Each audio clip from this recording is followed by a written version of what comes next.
interesting. Did you say interesting? That's allowed, right?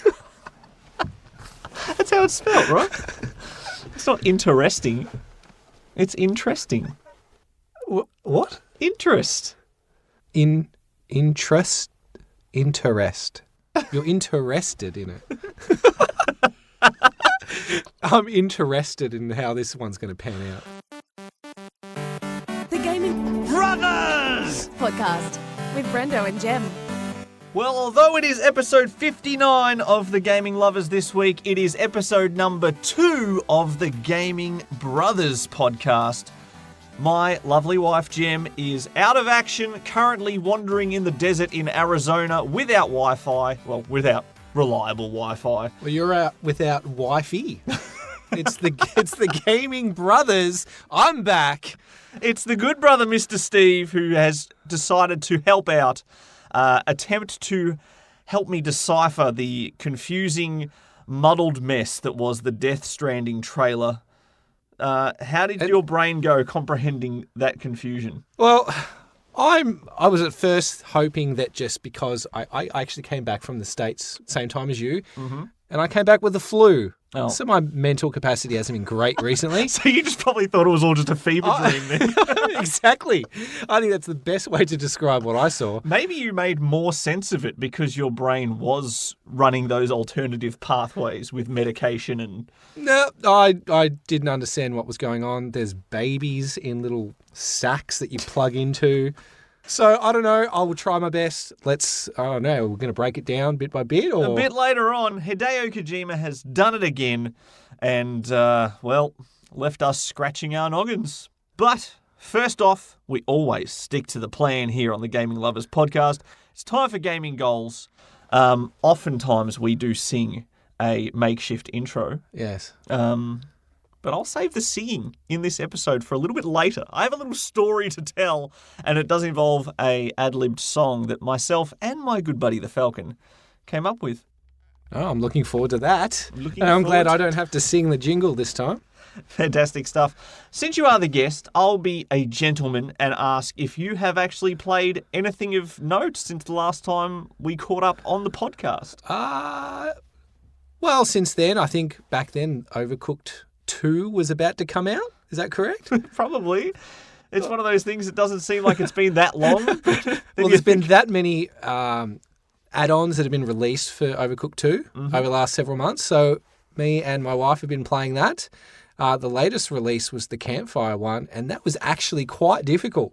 In fact, we haven't even got 4 stars on every level, which we don't even have 4 stars. I think we were complaining that perhaps it was a little bit too easy and that we're flying through these games way too fast. They must have heard our complaints because that one is tricky, but we love it. And we're very close. I think we're 1 level away from completing that with 4 stars. So that's pretty much all I've been playing. I'm astonished that you and your wife actually bond and strengthen your relationship through Overcooked 2, because ever since very early in this podcast we had the Overcooked challenge thrown down by yourself and your wife towards me and Jem, the Gaming Lovers took up that challenge and almost broke ourselves mentally, almost fractured our relationship just trying to beat a score. I tell you, I often say to my wife, she's the strongest player in that. I'm the weak link in that. I just say, you just tell me what to do, I'll do it. Sounds like an average marriage. To keep the wife happy,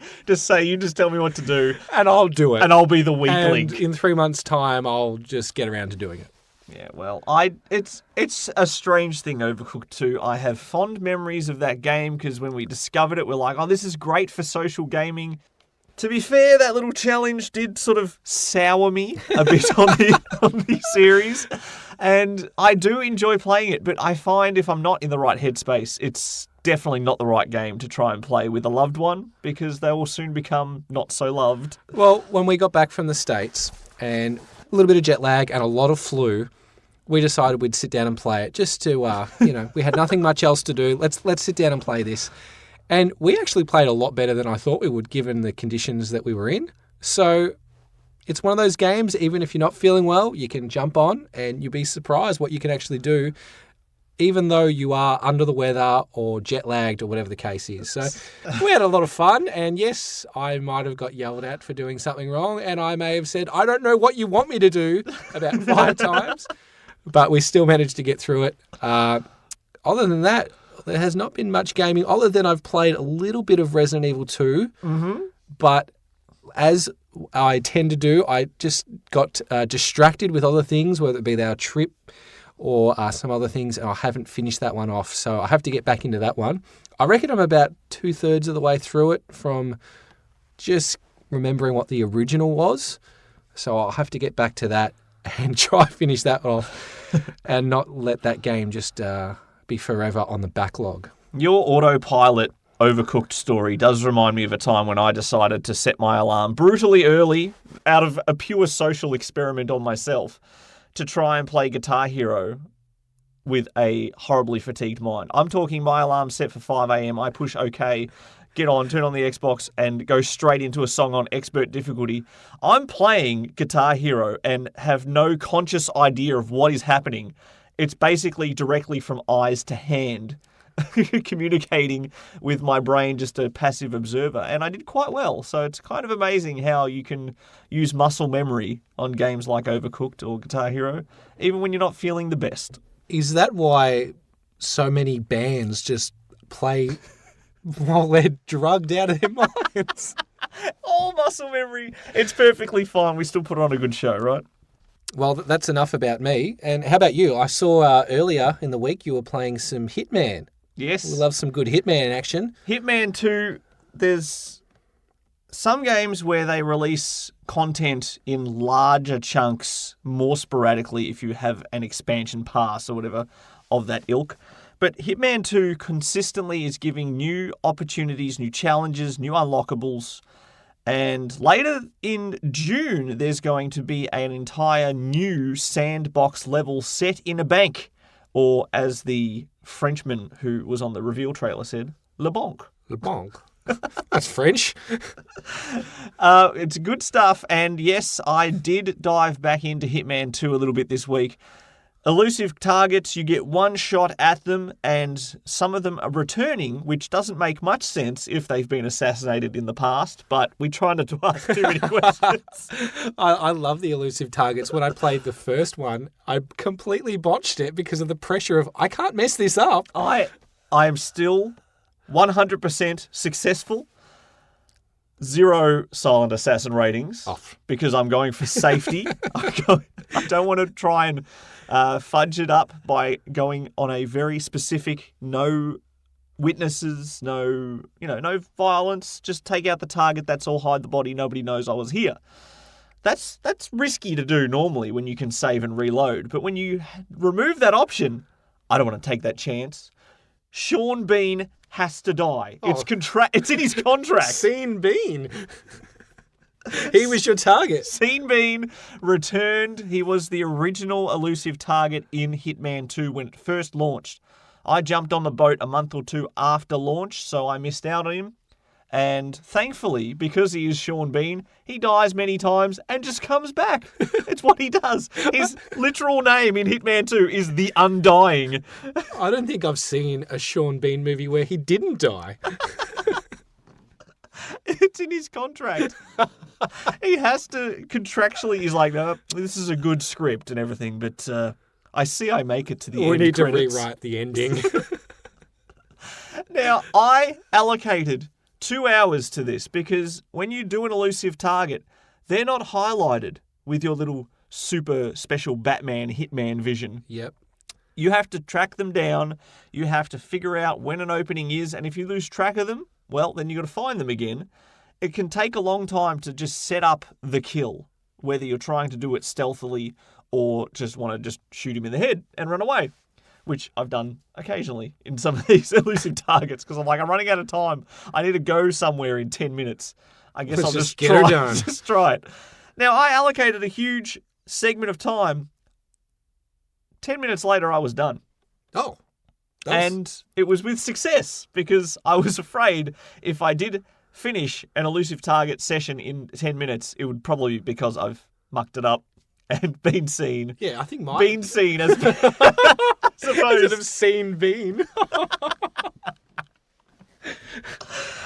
But thankfully, I don't know if this was just because it was originally the first elusive target and they wanted to make it not too complex, but you walk into the building, there's a person there, he says, get an outfit and I'll get you a meeting with him. Sure enough, got the meeting with him. I just hung out as normal in the meeting. I was very tempted to throw an explosive at him as soon as we walked into the boardroom, but I was polite and waited until after the meeting to throw an explosive at him. The old pale duck. An explosive rubber ducky that I tried to toss at him perfectly and just detonate, but it hit the roof and fell short. And I thought, well, now this is awkward. But thankfully, Sean Bean himself decided to be the one to go back and pick it up. Oh, how nice of him. So as I blitzed out of the building, I pressed the old detonator button. Kaboom. You know, a couple of casualties. The extra guards that were with him may have bit the duck as well. But I ran to the exit of the map with no hassle. Oh, quick. Elusive target, done and dusted. That makes me about a 4-0 success rate so far. Nicely done. Thank you very much. I'm so proud of me. Now, another game I have been playing a little bit of this week, not as much as I wanted to, but it certainly helped me push through and burn the midnight oil as I was adjusting to super late hours with my wacky work schedule. I hit the Old West in Red Dead Redemption 2 and played that for about a 3-hour session one of the other nights straight, which... So you're finally getting onto this one? I am. What, Game of the Year 2018? One of. Yes, I was a little late to the party on this one, but it's a slower-paced narrative, especially at the start. I explained that last episode. Thankfully, the gears... Do they have gears in the Old West? I suppose they did. They had trains. Yeah, they had, exactly. They had wheels and carts. They knew what gears could do. Well, the gears are starting to click together and start turning. The engine is rolling. I spent $100 and something on a new horse. And $100 may not sound like a lot, but when you're in the Old West, you finish a mission, you might get 65 cents. Big payday. I've just come off playing a couple months ago Yakuza 0, where it's the 80s in Japan, money's rolling. You can beat specific people in specific fights and get like 168 million yen in one fight. I'm going from that to looting a corpse and getting 12 cents and a cigar. And a handshake, and off you go. So money's a bit tight in the Old West. I invested in a good horse because I thought that would be worth it. Now, confession time. I don't often reload saves. Unless my game crashes or glitches or I've completely mucked something up, I try not to reload saves, especially on my first playthrough. Now, I may have tried to take a shortcut on my horse. My horse may have fallen off a cliff and apparently broke its neck or something. Oh, no. There's no coming back from that. Well, there was the potential to. It said if I had a horse revive item, the horse could be fine. I didn't have one. Oh. And I was panicking, was afraid the game would autosave and my poor horse Sapphire was going to be dead. So I quit to dashboard and exited the game immediately. Oops. I feel shameful. This is the place to come. It's like a confession booth. It's a booth. It's definitely a booth. Now, the fact that I've grown so attached to this horse, not just because of the money I invested in it, $100. Oof. That's hard money to come by in the Old West. But you interact with your horse. You can brush it, you can feed it, you can pat it, you can whistle, you can calm it, you can talk to it. Can you make it poop on command? Not on command, but it can poop. Poop can happen. This is not Metal Gear Solid Kojima weirdness. We'll come back to this one a little bit later. Where you can spin out an enemy jeep by telling your horse to poop on the road. Video games. What a wonderful genre of entertainment. Now, Red Dead, the action is starting to pick up, like I said, and the map is opening up. To actually unlock fast travel, however, you need to invest a lot of money. You need to do a couple of specific upgrades at your camp and then spend about $350, I think, which as I've It's going explained. to take a while to save up. Early days in this game, I haven't robbed any banks or Le Banques yet. So, although I'm an outlaw, I'm trying to be a good outlaw. I'll steal from the rich if I have to, or if someone tries to shoot me, I'll pop 6 shots at them and rob their corpse without any guilt. As long as no one sees me do it, in which case I've got to run them down and hold them at gunpoint and tell them not to say a word. You or might I have to will bribe shoot you. them and therefore lose some of that loot that you gained. It is actually a possibility. You can deal with witnesses in a couple of different ways. You can take them out as long as no one sees that. Otherwise, you've got to repeat the cycle. You can tell them to shut up with a bit of force and hopefully they'll listen. Or you can pay them off. Yeah. Good stuff. Sounds right. Now, one thing I have enjoyed about the slower-paced gameplay in Red Dead Redemption 2 is that I haven't felt like I have to prepare for a journey like I have in this game since probably Final Fantasy 15. Now, in that game, you would decide what food to cook at the end of your day. You'd get your chef, you got your ingredients. You go, all right, we want this one because we need the frost resistance. We want faster magic regeneration and a little bit of defense. So we'll pick this recipe and then you get that boost for the next day. So you prepare that, then you go out and you do your hunting, but you've got to make sure you get back to camp by the end of the day. Otherwise, bigger monsters come out. It's a nice little gameplay loop. Yep. Now, in this, I need to make sure my horse has enough food for the trip. I've got to make sure I've got enough food for the trip because you have health and stamina that drains. And not only drains your actual meter, you have a core that you have to take care of. Basically, imagine it as your stomach. If your stomach's empty, you're going to not regenerate health. You're not going to regenerate stamina very fast. So you've got to make sure that core, that health core, that stamina core is full. So you've got to make sure you pack some food for it. You might be heading to the mountains. You might want to make sure you bring your winter coat because otherwise you'll lose stamina quicker there. You got to plan for all these things before you even head out to get to one of your objectives because I haven't unlocked fast travel, and if I have a mission that is a long way away on this map, it's going to take me a little while to get there, and it could be a couple of days in-game before I can make it back. So it's kind of funny. I've got to make sure I bring enough food, supplies, everything I need for the adventure, and if I can skin a goat on the way, all the better. The sacrificial goat, as it were. Hey, I've got to get my mutton stew made somehow.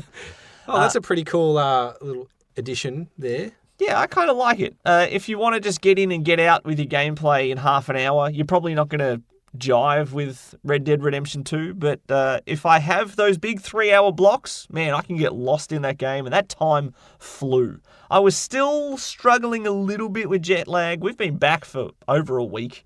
But the problem is I work super late. So I've had to adjust further than most people. And having that game that I can just get lost in for a gigantic session at 10 o'clock at night until 1 a.m. absolutely hit the spot. Good stuff. Rockstar Games, as usual. They've made the most successful games in history at this point in time with their Grand Theft Auto, Red Dead Redemption, and of course, don't forget ping pong table tennis. So that was a winner too. Now, it's also no secret that I'm a fan of a certain blue hedgehog, even when he drives cars that are slower than he can run, which doesn't make much sense. Well, he's saving stamina. All right. He hasn't unlocked fast travel yet. Honest question. If you had the ability to run faster than race cars, could you enter a race on foot? Like I think there's a Grand Prix or something. No, I think there's on requirements for You have entering. to be You have a to have a car. steering wheel and wheels. I think as long as you tape that onto your body, So if I think you can enter. If I took a tricycle to an F1 No, Grand Prix. it's got to be four. It's got to be four wheels. Well, all right. Never mind then. This conversation's ridiculous. If you go buy one from Big W, a little car, a little toy car, You're allowed to I enter. think you can enter. You just have to run like the Flintstones Yeah. to win. Well, if you were Sonic the Hedgehog, you could probably do that. Now, thankfully, Team Sonic Racing, I've had a great time with in this week. I've still been enjoying it. I've had a lot more fun customizing cars in this game than I thought I would. There's more unlockables than I thought there would be, and the fact that they don't actually cost real money, just fake money to unlock, Oh, it's even better. is also a winner. I love the randomized aspect of loot. To be honest, loot boxes do annoy me, but in a game like this, it's fine because there's no actual imbalance in the gameplay. You can just have a vehicle part that maybe takes a bit off your handling but makes you faster. Little things here and there, but you can still win if you play well enough with pretty much any character and any setup. So if you're playing online, if you're playing locally against hard AI or the next one up, you can still win if you're good enough. And that's what I like, to be rewarded for skill, not just for pay to win as you can on some games. You want the best unlockable? Well, you can just buy it with your credit card if you'd like. Go right ahead. I feel like, isn't that what Ferrari did 10 years ago in the Grand Prix? They were just like, we'll just win every race because we've got, the money to burn. That's how our cars go faster. We actually fuel them on money. I'm still working my way through the adventure mode of Team Sonic Racing, and I'll be darned if they didn't confuse me, because there was a update this week, and I complained on the previous podcast that it was the X button to just start a race without any story. The X button being the default confirm button. Yep. And if you want to watch the story before and after the race, you need to push the square button. Now, since the update, they reversed that. Oh. And so I was going into events with the square button and Trying skipping to get the story. and But then you skipping were the skipping darn it. story again. So I am so confused as to which levels I've seen the story on, which ones I've skipped by accident. So I've gone back to the start and have started doing the races on the harder difficulty and watching the story on every event because I didn't want to miss out on any of the dialogue. It was confusing to begin with, then I adjusted, then they reversed it, and then they confused me again. So thumbs down to that, but thumbs up to Team Sonic Racing's. Well, this entire episode is going to be about confusion. Oh, for sure. That's just the beginning of your confusion for this week. Certainly not the last. Nothing too much to report with Team Sonic Racing. It's been a lot of fun, and I have found more success with the speed-based characters in general racing because I like their extra pace, but there's always benefits to playing as different character types, and that's what I like. You can pick the right man for the job, right man, woman, hedgehog, fox, robot, clone, whatever. There's always one for the job. Yes, there's always some character that will be working just to perfection on any given task. There is a race type where you have to race through the track, blast through targets, whether you drive through them or shoot them with rockets. There's rockets galore, so you can be gun happy as you like. And I got the platinum medal on that first go, so I was pretty darn happy. Really enjoyed that game type. It's my new favourite. Thumbs up to that. Now, sadly, my Day of the Tentacle was almost non-existent this week. Day of the Tentacle? Day of the Tentacle, the adventure game, the 1993-ish LucasArts point-and-click adventure game that Jem challenged me to beat without a guide by the time she got back from the trip. I've still got some time up my sleeve, but only made a little bit of progress this week, so I'll save that maybe for next episode. But a surprise entry in this week's gaming goals, out of complete left field. Myself and my good buddy the Falcon have been playing Alan Wake, which is a game by the makers of Max Payne, Quantum Break. It's an older game. It's on the Xbox 360, and we like to play through horror games sort of together, or any sort of game that third person, you give us monsters, you give us puzzles. We like that sort of stuff. Yep. Good stuff. Yep. Fun stuff to just play. Even if it's a single-player game, we alternate the controller every hour or so. You play, then I play, and I'll get stuck. You see if you can beat it. Back and forth, back and forth. Sadly, Alan Wake was just not clicking for us. So we were trying to think, well, you're already over here. We've just started this game. It's 15 minutes later. We're both flat as a pancake. What do you want to play? You want to play something else? What do you want to play? What's something we have played in the past that you have no memory of that you enjoyed and you want to do it again? And he said, well, I can't remember anything about Silent Hill Homecoming. Oh, a Silent Hill game. So we're like, okay, I've got Silent Hill Homecoming. He goes, wait, was that the one with the prisoner? I'm like, no, that's Silent Hill Downpour. And he's like, oh, I don't remember anything of that one either. Now, we used to play through... Silent Hill was basically what our friendship was founded on. You played Silent Hill back in the day, the first one. Played the first one, and I think I borrowed the second or the third from you at a later date. So I haven't played many, but yes. Yeah, well, back in the day when I was trapped in a friendship circle that only liked Nintendo, yourself, Yeah. my good brother, and my good buddy the Falcon, the two people who basically said, oh, we like PlayStation as well. And I'm like, oh, thank goodness. I have people. And it's no coincidence. All these years later, we're still friends. So what does that say? Or says, don't become friends with Nintendo fans. That's what it says. What would they know? No, I'm no enemy of the Nintendo, but it's just nice to have some variety. That's all I was looking for. Yes. You'd played Silent Hill back in high school. He'd played Silent Hill. I'd played Silent Hill. It was just nice to talk about a game.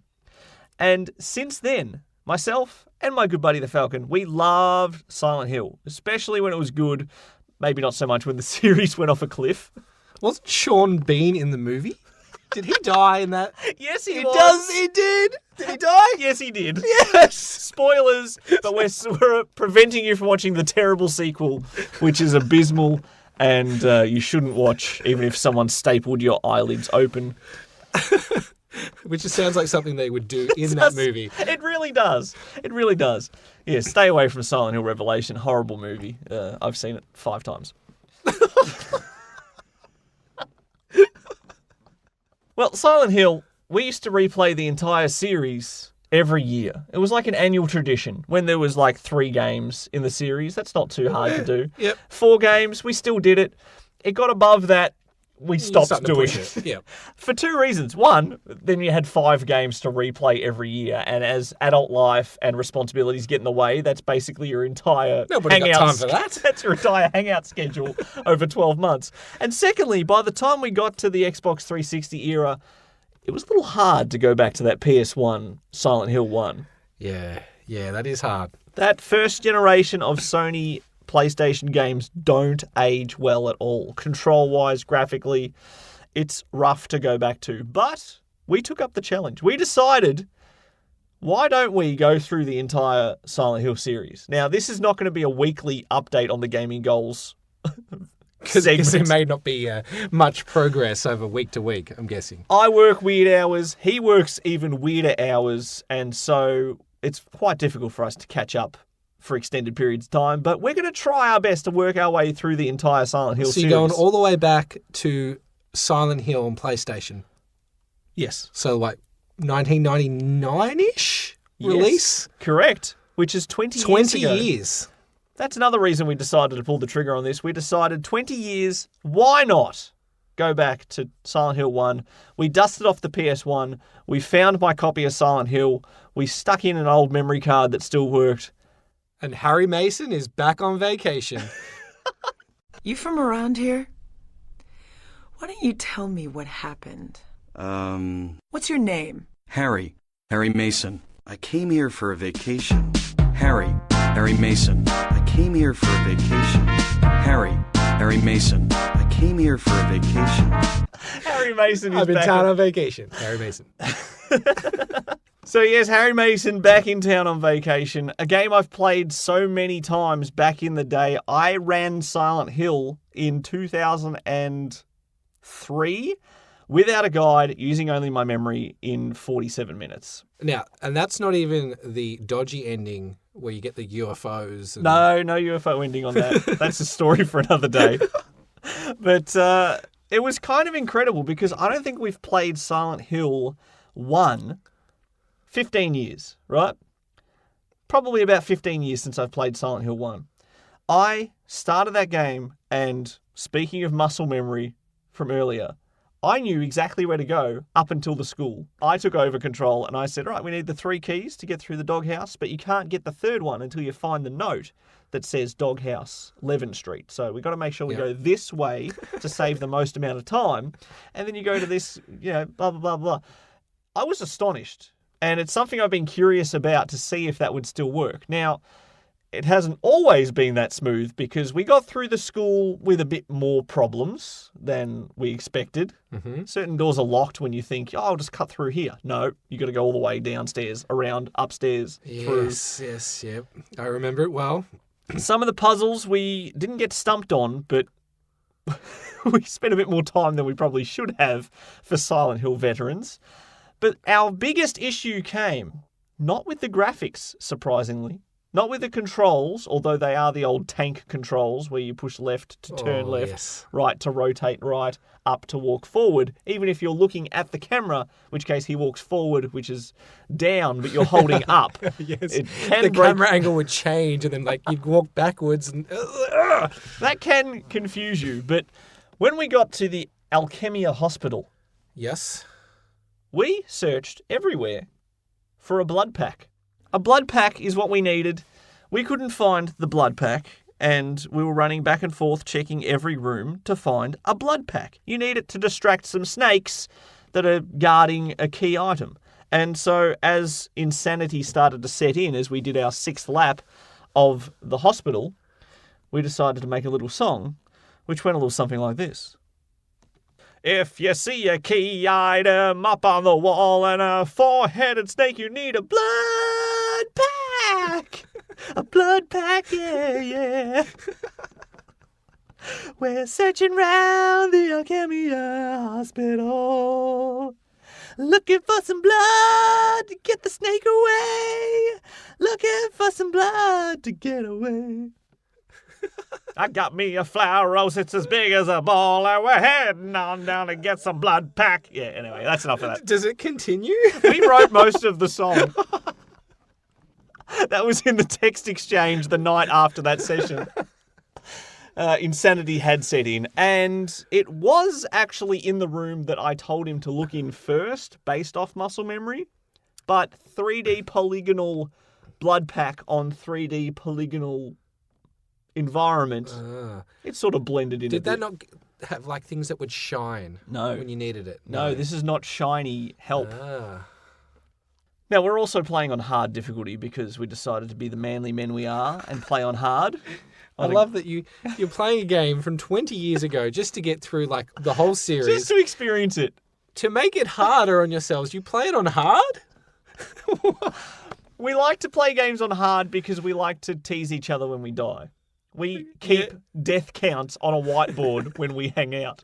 And I guess it's more of a challenge. It's not much fun if you just get through it in 47 minutes. Yeah, that's true. And then you're on to the next game. It's like, we would have missed out on the whole blood pack song. To be fair, 47 minutes we were still in the school, so we were nowhere near finishing the game. I'm looking forward to playing through the rest of this series because a lot of my quotes that I say day to day, I don't realise, but they're from things like these games. When I tell someone to stop, if they're walking away from me, I will say it like Harry Mason says to his daughter. Hey, wait, stop. I say it with that cadence. These games have imprinted on me. I'm playing through them. Stay tuned for updates. But at the moment, we found the blood pack, had to save, and then scooted off to work. So to be continued on Silent Hill. To number be 1. continued. Exciting times. And that has been a rather eventful gaming week. I've played more than... Some weeks I come in and go, I've got nothing to say about gaming goals. This is just going to be, yes, I'm still playing Yakuza 0 and yeah, that's about it. And then there's some weeks where I've talked this long because I've played 7 games. Well, that's the end of the podcast. Thank you for joining us. See you next week. No, there's more to come because we're going to be attempting to do a deep dive into the twisted creative mind of Hideo Kojima right after this. Share the love. Follow us on Twitter at BrendoGem. That's BrendoJem. Well, it's been a few years since Death Stranding has been announced and teased and just little snippets of information. But now, this week, we got the big 9-minute reveal trailer, including a release date, worldwide launch. That's what we like to hear. Nobody likes to wait on a big game. Mm-hmm. Death Stranding will be coming this November, and whoa, what is going on? Hideo Kojima, who you may have heard of as the brains and the creative force, director, producer, writer of the Metal Gear Solid series. Metal Gear Survive does not count. He didn't work on it. His new first big independent project since his uncomfortable release from Konami. He created his own independent studio, Kojima Productions. Sony welcomed them under their wing, And we have a PS4 exclusive title, Death Stranding, coming out. Kojima's mind unchained from the Metal Gear franchise. He has no barriers on what he's going to do. We had beached creatures on the beach. We had oily slicks. We had a baby. That was the first ever tease. And ever since then, it's just gotten weirder. Which is hard to imagine.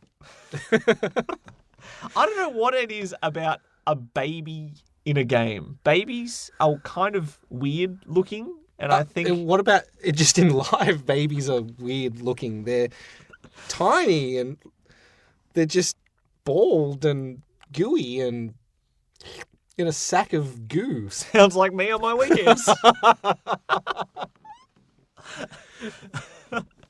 A good old Daryl Dixon himself, Norman Reedus, the front man. Now, that's what annoyed me, is because we just explained how much we loved Silent Hill. PT was revealed as supposed to be the big Silent Hills experience with Kojima directing, Norman Reedus starring. It was going to be great. It was cancelled. Never mind. But it's good to see that Kojima kept that relationship alive. Wasn't there a little demo released for that or something? Yeah. Yeah. There was the first-person PT playable trailer.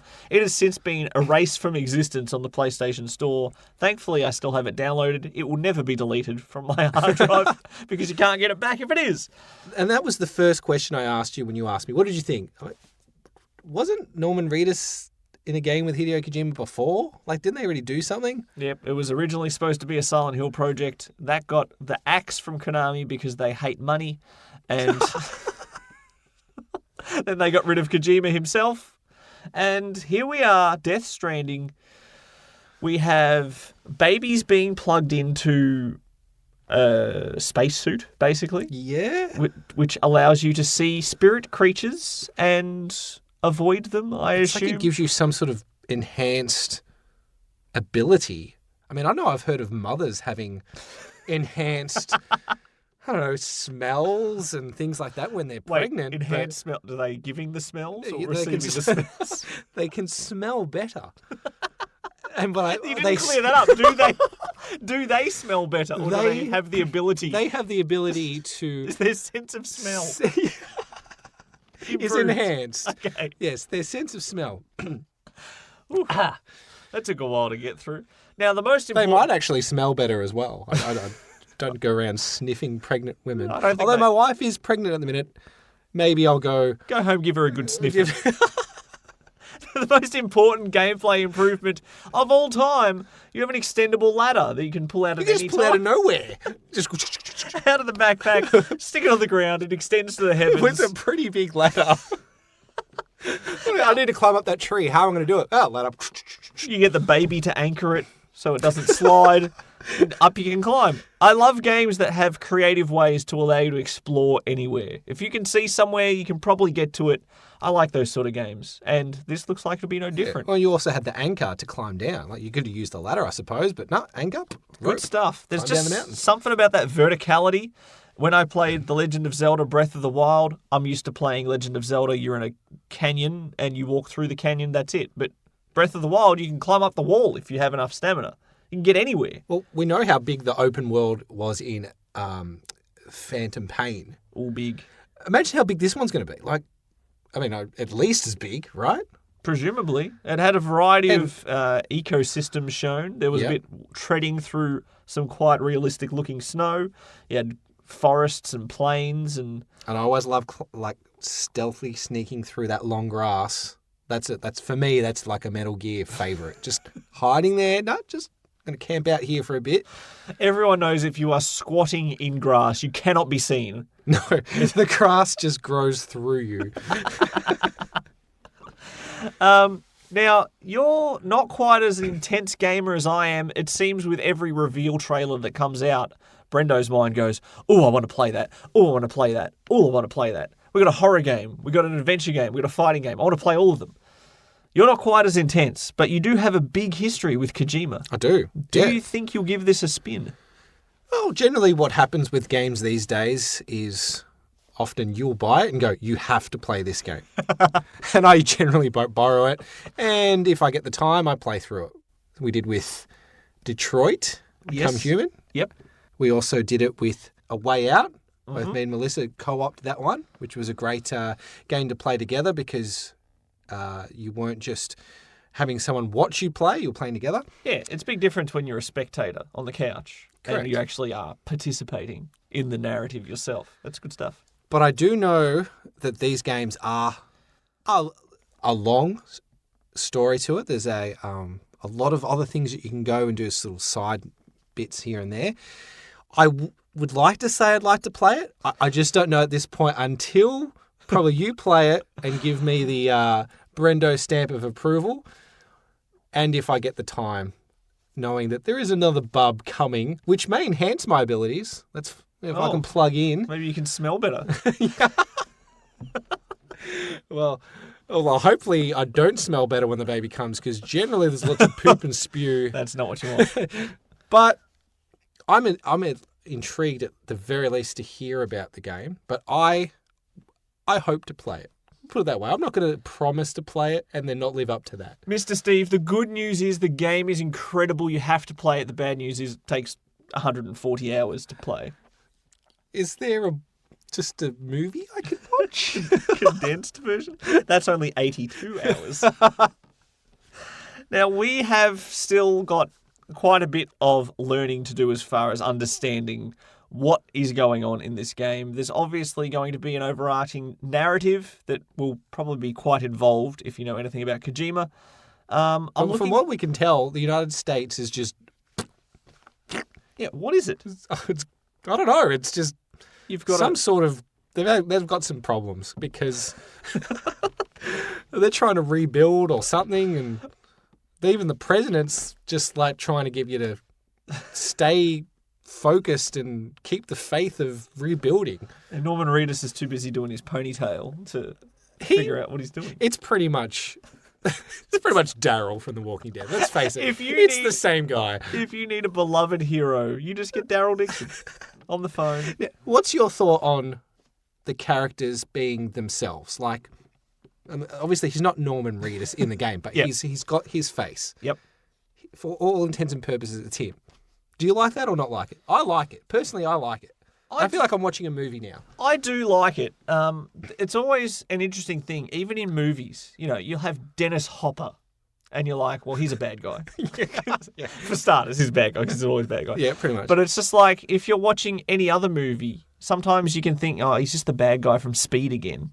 You know, you get that like... So you're starting to think out. You're not thinking about just this interaction, this experience. You're thinking about other ones. Yeah, So if you're watching a movie with big names in it, you get the star power. But sometimes I kind of like unknowns starring in movies because you don't have any baggage of other roles. Yeah, that's fair. If you watch anything that Robert Downey Jr. does from now on until the end of time, he's going to be Tony Stark in your brain.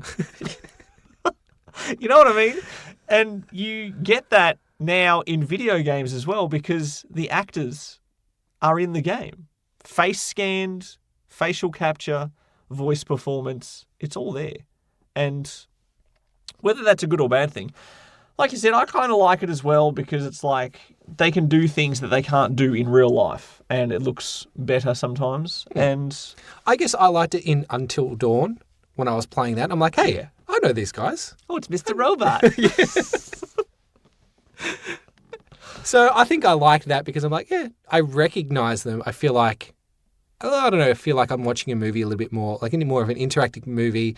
And I feel like I just get more into it that way. Yeah. That's my personal opinion. So I kind of like that they kept his facial, character, like his form. Yeah, I think it all depends on others have how got. well it's animated as well, because if they just look like a stuffed puppet with the skin of a human on them, that's not convincing. That takes you out of it, because they look almost real enough, but not quite alive enough. This game, I mean, Kojima and the Fox engine, their work in Phantom Pain was fantastic as far as graphically capturing the minute facial animations. So it looks good. It looks very good. Still don't know what's going on with the babies. No, why does there have to be babies? Babies freak me out. And it rains, and then there's some bad things coming. Bad mojo is on the way. Oh, a lot of bad mojo. Now, we obviously have a history with Kojima's brain in the Metal Gear Solid franchise. He has been a bit of a strange one even before that, let's just say. Oh, yes. And we're just going to give you a couple of little examples of the creative genius of Hideo Kojima. We can only assume that he's the one responsible for all of them. There might have been a collaborative effort, but at the end of the day, he okayed it. Right? Well, there are some things that he has pitched that never even got off the ground as far as weird ideas. There was a game that he worked on very close to the same time the original Metal Gear game came out. I'm not talking back in the 80s. I'm not talking Metal Gear Solid. We're talking Metal Gear, the old school consoles, 8-bit we're talking, yeah? Yep. There was also a game on PC or various other consoles later on. It made it to Western shores on the Sega CD. But back in the 80s, Snatcher was a visual novel, cyberpunk, adventure, narrative. And Kojima came up with an idea that he wanted to implement, but it didn't get off the ground. He wanted the game, once you started playing that game for about 15 minutes and that floppy disk in the computer warms up, he wanted it to smell of blood. Oh. And if you're a pregnant woman and you have an enhanced sense of smell, that's not good. There's your blood pack right there. Just push the eject button. And more importantly, if you did push the eject button, he wanted there to be a bloody message that was heat activated on the disc. Now, so, this is the thinking outside of the box that Kojima was eventually able to implement so many weird ideas into the Metal Gear Solid franchise in particular. But again, some of his ideas didn't quite make the cut. We're both familiar with the phenomenal boss fight in Metal Gear Solid 3 Snake Eater against the End. The End. An old man, that sound was his eyeballs popping out of his skull. An epic sniper fight that is in a large multi-section area. You can play forest. You can play cat and mouse in there for hours. And I did. The first time I played that on just the normal difficulty, I was like, I don't know what I'm doing. I can't find him. He just keeps shooting me and I'm stuck. And then he'd say, "There you are." And then you'd accidentally run over him, you'd literally run on top of him because he was lying down hidden in the grass. And that grass will get you every time. Drops a grenade or a stun grenade and he's off. Gone. Now, he runs pretty fast for an old man, I tell you. He can. Now, that boss fight, like you said, can take hours. Kojima's original pitch for it was that it was going to take weeks of gameplay for you to get. He wanted a fight on an epic, kind of obnoxious scale. And he wanted that fight to be so long it would take you weeks of playing cat and mouse with this boss to get through. That would have been frustrating. I think that would have turned a lot of people off. But even good old Hideo Kojima's mother played through the entirety of Metal Gear Solid 3 and sent him a celebratory text when she finally beat the end. So I think that if your 70-year-old mother battles through it and finally gets the victory, I think you've balanced it well for the broader gameplay experience. That's crazy. Weeks. I'll have to admit, when I played on extreme difficulty, I could not beat the end. So this is another little sneaky little thing. If you get up there, save it, and then you don't play it for 3-4 days, because the date on your PlayStation keeps ticking over, when you play it again, the end has reached his end because he just could not. He couldn't get the photosynthesis from the sun because there was no sun. He died of old age. How many bosses in video games can die of old age? And because he's the only one I can think of. But because you did not kill him, you still did not kill.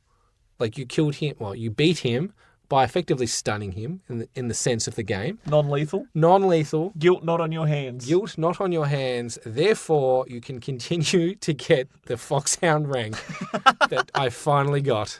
On extreme or European extreme? It was extreme difficulty because European extreme, as soon as you get seen, game stops.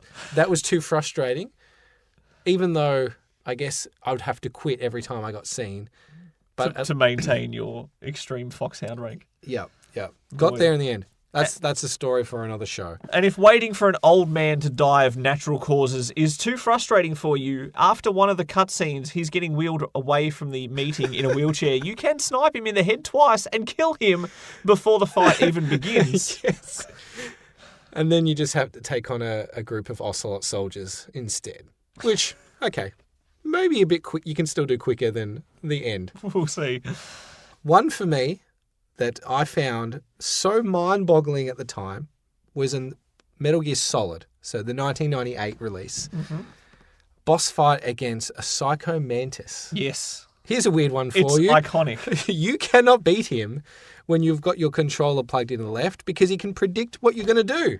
Because he reads the left side of your brain. So just unplug that bad boy, put it in the right, the number 2 controller socket. All of a sudden, hang on, I cannot read your mind. That for me is a little bit strange. This is the sort of thing you would read in a cheat book. Oh, yes. That came with video game magazines. I think one of my mates told me how to do that one because there was no way I was figuring that out for myself. This is before the information exchange that everybody knew about on the internet.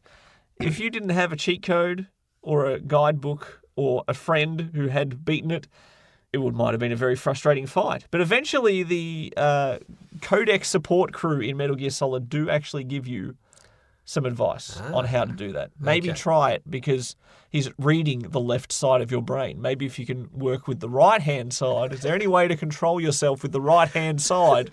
I'm using my right hand and my left hand on the controller. How do I just use my right hand? Now, that's certainly not the only strangeness that Psycho Mantis brings to the table. Before the fight even begins, he reads your PlayStation memory card and will comment if there's any Konami games on it. Ah. Oh, you like Castlevania, do you? Interesting. I don't think I would have had any Konami games on my memory card when I played that because Silent Hill came out after. You would have said that your mind is completely clean then. Ah. And also, because he is a psychic, he has psychokinesis and is probably the most powerful psychokinesicist that I've ever met. He will demonstrate his amazing power by informing you to put your video game controller on the floor. Ah. And he will move it with his mind through the power of vibration. The dual shock.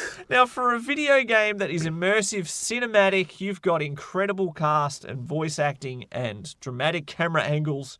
You're immersed in this video game. And then you have video game characters in the game saying, put your dual shock controller on the floor. What is going on? Let's just break down that wall and just, put it on the floor and I'll show you what I can do. Now, if that wasn't enough for you, in Metal Gear Solid 4, which was basically Kojima's love letter to the fans, you fight a very similar boss called Screaming Mantis. And after that fight, who makes a return? Psycho Mantis shows up for a little cheeky cutscene. And he will want to demonstrate his power by reading your memory card. Wait, where's your memory card? He can't find it because we're on the PlayStation 3 at this point and we're working with a hard drive. Yep. He goes, all right, well, that didn't quite go according to plan. I'll instead put your controller on the floor. Put your first generation 6-axis controller on the floor and I'll move it with my powers of psychokinesis again. It's not working. Why isn't it working? There's no vibration in a Generation 1 6-axis control. And Psycho Mantis has a breakdown and explodes into nothingness because he can't do what he used to do. Random. But a nice little feature for the fans of the original, or the Metal Gear Solid game anyway. Now, if you actually were rich enough at the time and up to date with the technology, Psycho Mantis was overjoyed because vibration was back. And as an added bonus, if you do attempt to change your controller input from 1 to 2, which you can't just replug it Snake starts complaining to Roy Campbell that he can't change the controller port.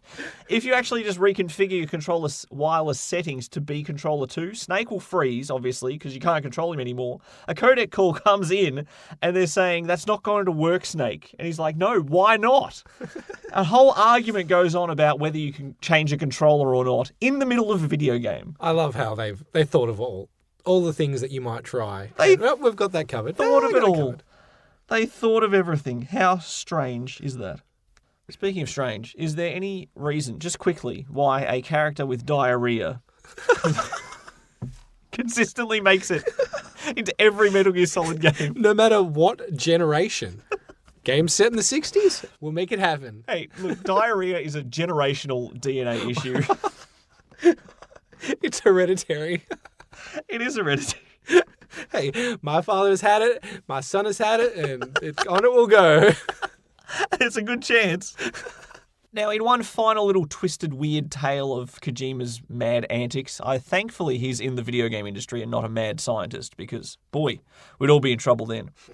But at the VGA Spike Game Awards in December 2012, there was a reveal for a new game from a development studio called Moby Dick Games. And they released a trailer for their new project on a very shiny-looking game engine called The Phantom Pain. Now, no one had heard of Moby Dick Studios before, so it was a brand new company, it seemed. And we're in a hospital, and there's apparent horrors trying to take you, and soldiers, and very strange, the Swedish video game company Moby Dick Games. And the trailer included a gigantic flame whale, so it all tied in nicely. He's got something with whales, doesn't he? We're cracking the code here. It's all making sense. Well, whaling's illegal, right? Right now. Now, not only did this new video game company come out of nowhere, Moby Dick Studios, their CEO, no one had ever heard of before, and that's usually the sign that something's up in the video game industry. Joachim Mogren is the name of the CEO. Was this April 1st? No, it was in December. And nobody knew who this man was. So later on, Mogren decided to do an interview with Jeff Knightley, who's become a big icon in the Game Awards and things like that. He's become a great force for good in the gaming world. Wonderful stuff. So when he interviewed Mogren showed up in bandages all over his face with just little eyes showing. Just like the character was in the Phantom Pain trailer. Something was a bit weird, though, because Mogren's body language was a little off and a bit strange, and something strange was going on. And it turned out that it wasn't actually a person. It was a CGI'd head with, an animated character. Someone realised that Joachim Mogren was actually an anagram of Hideo Kojima, and suddenly... That's pretty impressive to be able to work that out. All the pieces started to unravel. Much like the wrap bandages. Somebody also figured out that the little bits missing in the title of the Phantom Pain, it had little slices missing in some of the letters. If you imprinted Metal Gear Solid V over the top of that, it fit perfectly. I don't know how people realise this sort of stuff, but Kojima's playing of another game of cat and mouse with his fan base. He did it with PT. When that trailer was announced for the Silent Hills project, there was looping puzzles, and Kojima basically said the gaming universe is going to have to work together to figure this out because I'm ahead of you. It's like Sherlock Holmes and his nemesis. His nemesis, one step ahead of each other. You watch an anime like Death Note, it's all about one-upsmanship. This is what it felt like, but with his own fan base. It's like watching the Halloween heist episodes of Brooklyn Nine-Nine, and you go, oh, he's got that planned. Oh, they had that covered. Oh. I knew you would do that. Hideo Kojima has had no shortage of success in the video game industry. He's had no shortage of insanity either. And now that he's his own boss, basically, can't wait to see what unravels in Death Stranding. We'll have to see if it will be a commercial success, because part of the criticism of Metal Gear Solid is that it gets a little weird for the mainstream to accept sometimes. The whole fact that Metal Gear Solid 2 gave the old bait and switch with its protagonist. All the gameplay trailers, all the gameplay, you're going to be playing a Solid Snake. What's happening? And then you get to the final 10th of that game and you're just like, I have no idea what is happening. Why is the Colonel telling me all of the subway stops on one of the Japanese train lines? I don't understand. That turned a lot of people off. So it can be a bit of an acquired taste. I'm excited. You're excited. At the very least, it's going to have awesome gameplay. Even if the story just confuses you and you end up going, huh? It's going to be awesome. It's going to be awesome. We can't wait to see more of it. It's coming out this year, which shocks me. It's not even that far off. November. My predictions. We're in June. My predictions at the start of 2019, I said we wouldn't even see it released this year, but I'm wrong. You're listening to the Gaming Lovers Podcast. Want to join the conversation? Visit thegaminglovers.com. Record your comment or question by clicking on the button on the right-hand side. And you could be featured in the next podcast. Thanks for joining me, my good brother, for the Gaming Brothers podcast. It's good to be back. Very good to be back. It's now the Gaming Brothers podcast now, right? Officially. I'm going to change the logo and everything. Yeah, I get a little cartoon, little picture. I'll see what I can mock up with MS Paint. Is that even still operational? I have a Mac. That's what makes it even funnier. Ignoring the artistic conflicts we're probably going to have with that and copyright claims, and I'll probably get sued by my wife. Let's look at the future. Not going to be playing Death Stranding this week, obviously, but what am I intending on playing primarily? Can you guess? I'll give you 2 guesses. Red Dead Redemption 2? Yes. And... He's panicked. He's frozen. You will be playing... Can I just say Stardew Valley? Because you always play that. So that counts, right? I haven't played Stardew Valley in over a week. I'm getting clean from that addiction. That's a good chill game. I have a chill game in Red Dead Redemption 2, though, so that sort of balances that scale. I guess it would depend on the good buddy, the Falcon. Yes. If he's free, there could be some Silent Hill. Now, I don't want you to feel like I'm two-timing on you, but you've got 40 minutes to get out of my house because the good buddy, the Falcon, is coming over. Two-timing on me? What about Jem? Oh, there's no women involved here. This is all about video game time. Brendo's time's valuable. Yeah, as soon as this recording session's done, the Falcon's coming over. Out. Silent Hill's getting booted up again. We're going to be back in action there. Team Sonic Racing, I'm going to be trying some more of that adventure mode. Again, I don't think I'll probably beat it because I'm enjoying playing on the harder difficulty. The races are tighter and more exhilarating, and we're all adrenaline junkies in video games, aren't we? So that's why I like that. And hopefully, by this time next week, I'll have Day of the Tentacle done and dusted. Well, if you finish it next week, the 8th? Can you finish it by the 8th? Well, look, it's the 8th, the Day of the Tentacle, like an octopus. It would make thematic sense. That's my challenge. 8th of June, I'll try and beat Day of the Tentacle because octopus. Why wouldn't it be 10? Tentacle, tenta. Is tenta? It's not decagle. Oh, never mind. I've lost my ability to do geometry. The day of the Octical? It's an optical illusion. Thanks for joining us. Jem will be back soon, I promise you, but we still got one more week without her. I'll try and get her on the old internet next week and get an update, but her connection was so sketchy this week, we decided to pull the pin on that idea. Are you going to actually play anything in the next week? What's on your books? What's on my books? Let's see. Probably some Overcooked. Overcooked 2. Probably. Yeah, a little tasty morsel of that. And if I get time, it might be time to fire up the old Resident Evil 2 again. Headphones on, dark room. It's the way to do it. A little bit creepy. And have your 3-year-old walk up and startle you unexpectedly partway through. Oh, that would freak me out because he should be in bed asleep. And if he got out and managed to creep up on me, yep, that would freak me out. Good stuff. Good stuff.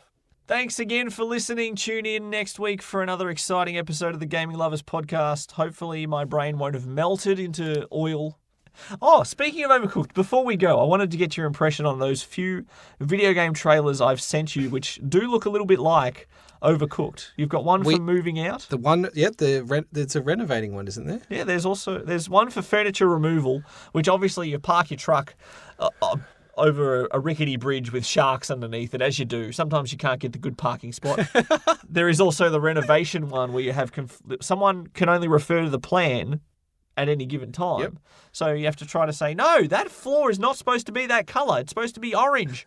What are you doing? That wall is missing. Why is that wall missing? What's happening here? It's going to be an exciting thing of conflict and frustration. Yeah, well, I reckon that one's the goer. I was going to give that one a go. We haven't yet. They're not out yet. Well, that's why we haven't given it a go. That saved me a trip back to the PlayStation store tonight to look for it. But yeah, I'm looking forward to having something like that to fill the void until the next download pack comes out for Overcooked 2. No doubt there'll be some frustrating gameplay involved there, but a lot of fun, a lot of laughs. So yeah, I'm looking forward to that. Good as gold. Good as gold. All right. Well, I'm going to rush you out of here because my next appointment's due any minute now. I'm out of the door. I'm too comfortable. I want to stay. Get out. This is my podcast. You're just a guest. I call the shots here. Power's going to my head. I'm becoming a dictator. Thanks for listening to the Gaming Lovers Podcast. For more episodes or to watch some live stream gaming, visit thegaminglovers.com.